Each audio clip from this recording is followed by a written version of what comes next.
Welcome to our channel. అయితే ఇప్పుడు మనకొచ్చేసి ఈ వీడియో ఎందుకు చేశానంటే, మనకు వీల్ కవర్ అయితే ఉంటుంది గదా! దాన్ని వీల్ కవర్ అని అంటారు. వీల్ డిస్క్ అని గూడా అంటారు. అయితే ఈ వీల్ కవర్‌ని మన బైక్‌కయితే ఎలా ఫిట్ చేయాలి? దీని గురించయితే ఈ వీడియో అయితే చేస్తున్నాను. వీడియో స్కిప్ చేయకుండా చూడండి మీకర్థమవుతది. ఈ వీడియో చూసినట్టయితే గనక మీరు కూడా మీ సొంతంగా మీరే వీల్ కవర్ అయితే ఫిట్ జేసుకోవచ్చు మీ బైక్ వీల్‌కి. ఇప్పుడు మనం వచ్చేసి మన బైక్ వీల్‌నయితే మన బైక్ నుంచెళ్ళి తీయాలనమాట. బైక్ నుంచెళ్ళి వీల్‌ని తీసిన తర్వాత, ఇలా బయటికి వీల్ తీసిన తర్వాత, ఈ డిస్క్ ప్లేట్ అయితే ఉంటది గదా! ఈ డిస్క్ ప్లేట్‌నయితే రిమూవ్ చేయాలి. ఇలా ఒక ఎల్లంకి సెట్ అయితే ఉంటుంది. ఆ ఎల్లంకితో దానికున్న స్క్రూలనయితే తీయాలి. ఇప్పుడు ఈ వీడియోలో చూస్తున్నట్టుగా ఆ స్క్రూలు అన్నీ తీసేసిన తర్వాత, ఆ డిస్క్ ప్లేట్ బయటకెళ్ళిన తర్వాత ఇప్పుడు మీరేవైతే బోల్ట్ గానీ, స్క్రూ గానీ తీశారో వాటినైతే జాగ్రత్తగా పక్కన పెట్టండి. అలాగే ఇప్పుడు ఈ వీల్ డిస్కు దానికి బిగించే క్రమంలో మనకు హెయిర్ పెట్టే వాల్ దగ్గరైతే చూసుకొని బిగించుకోండి. చేసేయండి ఒక సైడ్. అలాగే ఇంకో సైడ్ కూడా 2 వైపులా ఆ వీల్ కవర్స్ అయితే మనకు 2 వీల్ కవర్స్ అయితే ఉన్నాయి గదా! ఒక వీల్‌కి. అవి 2 సైడ్స్ అయితే మీకు కావాల్సిన విధంగా సెట్ జేసుకోండి ఇలా. సెట్ జేసిన తర్వాత దానికి స్క్రూస్ అయితే ఇస్తారు. ఆ స్క్రూస్‌ని వాటికైతే బిగించండి. బిగించిన తర్వాత కొంచెం టైట్‌గా నార్మల్‌గా చెక్ చేసుకోండి.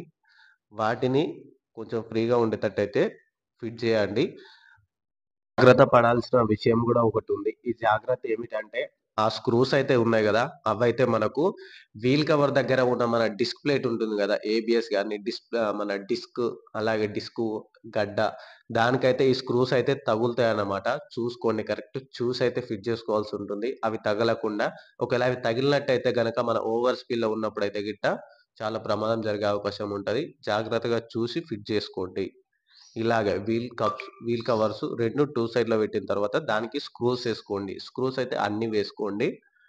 కరెక్ట్‌గా దానికి ఫిట్ అయ్యేలాగా చూసి, కరెక్ట్ మధ్యలో మిడిల్‌లో ఉండేలాగా చూసి, ఆ స్క్రూస్ అయితే బిగించండి.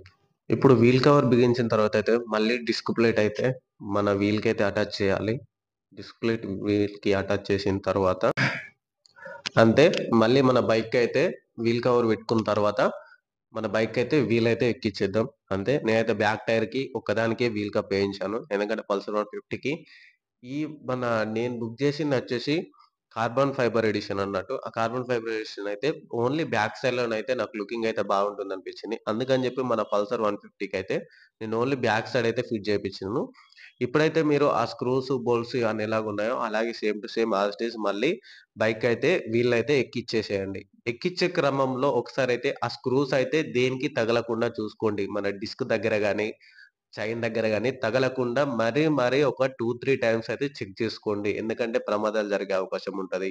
ఆ స్క్రూస్ అయితే ఫ్రీగా ఉండాలి దేనికి తగలకుండా. అట్లనే చూసుకొని ఫిట్టింగ్ అయితే చేసుకోండి.